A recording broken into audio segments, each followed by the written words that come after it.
bukan menjadi rahasia lagi kalau CIA, lembaga intelijen Amerika, sering menggulingkan sebuah pemerintahan yang sah. Ada 5 hal yang mereka lakukan dan sampai sekarang mereka masih tetap melakukannya. Yang pertama yang dilakukan adalah, dan yang ini adalah paling sering, yaitu membiayai oposisi. Cara ini adalah cara yang paling aman dan metode paling murah dari CIA. Bisa hanya memodali memberi uang kelompok oposisi atau memodali mereka yang akan melakukan kudeta. Iran di tahun 53, Vietnam di tahun 63, Brazil, Guatemala, salah satu operasi intelijen dengan model ini yang dilakukan oleh Amerika. Cara nomor 2 yang paling sering dilakukan adalah dengan assassination atau pembunuhan. Membunuh pemimpin lalu menggantikan dengan pemimpin yang pro-Amerika. Misalnya Patrice Lumumba di Kongo, dan banyak lagi pemimpin-pemimpin berbagai negara yang tidak jelas kematiannya tapi didesain oleh Amerika agar digantikan dengan pemimpin yang pro-Amerika. Lalu, cara ketiga yang paling sering dilakukan oleh CIA adalah melumpuhkan ekonomi, atau dalam bahasa akademinya adalah economic assassination. Perang tarif dengan Cina, embargo perdagangan, dengan cepat akan merubuhkan sebuah negara seperti Kuba sampai sekarang di embargo. Kemudian Chile di tahun 70-an ketika Allende yang melakukan nasionalisasi atas aset-aset Amerika membuat Presiden Nixon memerintahkan CIA dengan kalimat "Make Chileans Scream" atau membuat bangsa Chile menjerit. Yang terakhir, Pinochet mengkudeta Allende. 2 hal itu dilakukan di sana. Tekanan secara ekonomi lalu mendukung kudeta oposisi. Lalu saat ini misalnya serangan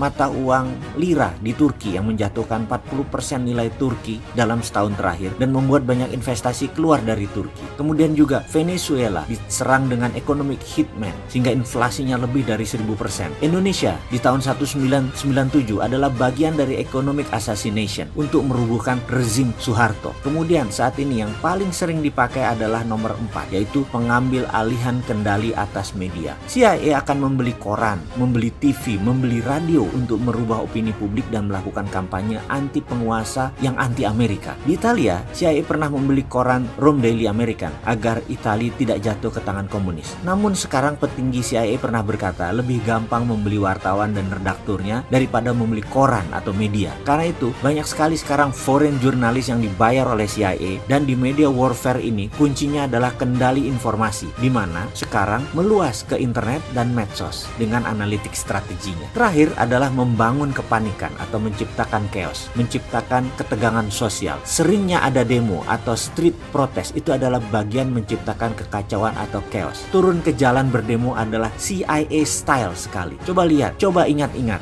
di Indonesia yang sedikit-sedikit turun ke jalan, belakangnya pasti siapa? Kita bahas detailnya di chapter yang lain. Dan pastikan mereka yang turun ke jalan itu tidak tahu apa motif asli demo tadi. Itu adalah kunci sukses demo. Misalnya tokoh Iran Muhammad Mossadegh yang menasionalisasi aset minyak Inggris di tahun 53, digalanglah demo besar-besaran sampai terguling, dan kemudian boneka Amerika Syah Iran dijadikan monarki lagi. Juga demo panjang Hong Kong saat ini, demo besar misalnya kemarin di Malaysia untuk menggulingkan Najib yang pro Cina beberapa tahun yang lalu. Ini semua adalah sedikit informasi tentang organisasi rahasia dan bagaimana operasinya, dan masih banyak lagi yang sebenarnya kita tidak tahu. Jadi ke depan ada baiknya Indonesia hati-hati. Kita harus punya strategi berlapis dan bermain cantik. Baru nanti kita salib mereka semua di tikungan. Barulah Indonesia bisa jadi negara besar.